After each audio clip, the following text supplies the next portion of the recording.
안녕하세요. 오늘은 미국 대선 여론이 조금씩 바뀌기 시작했다라는 소식을 전해드리도록 하겠습니다. 미국 대통령 선거의 여론조사에 작은 변화가 생기고 있습니다. 트럼프 씨와 바이든 씨의 차이가 아주 적지만 좁혀진 것입니다.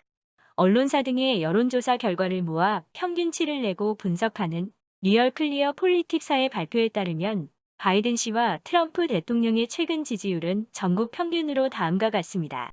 바이든 49.1%, 트럼프 42.7%. 바이든 씨의 두 자릿수 리더는 사라졌습니다.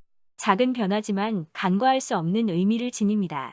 여론조사에 신이 났던 민주당이나 바이든 씨의 배후에 있는 사람들과 언론인들의 얼굴빛이 흐려졌을 것입니다. 더욱이 CBS TV 조사에 따르면 바이든 지지자의 60%는 트럼프 대통령에게 반감을 가진 사람들이었습니다. 즉 바이든 지지자라고는 하지만 바이든 씨 개인을 지지하고 있는지는 의심스러운 것입니다. 격전 지역은 다음과 같습니다.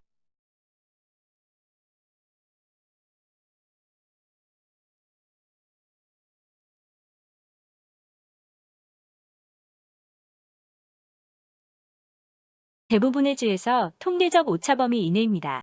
가장 큰 원인은 트럼프 대통령의 바이든 때리기가 본격적으로 시작된 데 있습니다. 바이든 씨를 극단주의 좌익 분자와 결탁해 미국을 사회주의자가 지배하는 나라로 만들려 하고 있다라고 비판하며 오바마 정권의 부통령으로서 중국을 문제아로 만들었다고 공격했습니다. 사실에 근거하지 않은 발언도 많이 지적되고 있지만 역시 강한 표현이 많이 있습니다. 언론의 논조에도 변화가 보이기 시작했습니다. CBS 방송이 바이든과의 인터뷰에서 바이든 진영이 두려워하는 나이 문제와 치매라는 말까지 써가며 심도 있는 질문을 한 것입니다. 이는 트럼프 씨가 거듭 공격하고 있는 포인트이기도 합니다. 3대 네트워크 보도였기에 충격이 컸습니다. 바이든 씨는 질문을 웃어넘기는 동시에 그런 어리석은 일을 묻는 게 말이 되느냐며 화를 냈지만 질문에는 직접 대답하지 않았습니다. 이는 큰 실책이었습니다. 앞으로 언론에서 전문의의 진단을 요구하는 등 거듭 문제 제기를 할 것입니다. 그것만으로도 바이든 씨에게는 큰 마이너스가 됩니다. 과거에도 유사한 선거가 있었습니다. 1988년의 대통령 선거는 레이건 행정부의 아버지 조지 부시 부통령과 매사추세츠주의 듀카키스 지사의 싸움이었습니다. 8월까지만 해도 갤럽 조사에서 듀카키스가 18%포인트나 앞서 이미 대선은 끝났다는 말이 나왔습니다.